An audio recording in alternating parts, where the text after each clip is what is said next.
एहसन इकबाल का कहना है कि मुस्लिम लीग नून की हुकूमत ने बलूचिस्तान से दहशतगर्दी को खत्म कर दिया था। गुज़िश्ता हुकूमत में दहशतगर्दों से नरमी की वजह से पेश आने पर दहशतगर्दों ने दोबारा पंजे गाड़ दिए।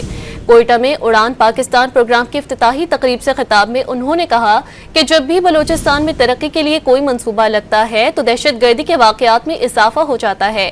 उन्होंने अज़म जाहिर किया कि जैसे पहले दहशतगर्दों को खत्म किया, अब भी उन अनासर को नाकाम बनाएंगे।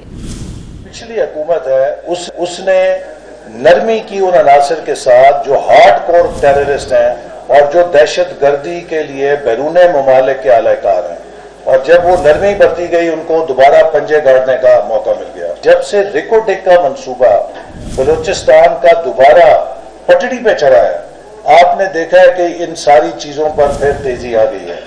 और जैसे पहले भी हमने जब भी बलूचिस्तान के तरक्की के मंसूबे बनाए, उन मंसूबों के रोकने के लिए दहशतगर्दी इस सूबे में की गई। इन अनासिर का खेल इंशाल्लाह आप देखेंगे, जैसे हमने पहले नाकाम किया था फिर नाकाम करेंगे।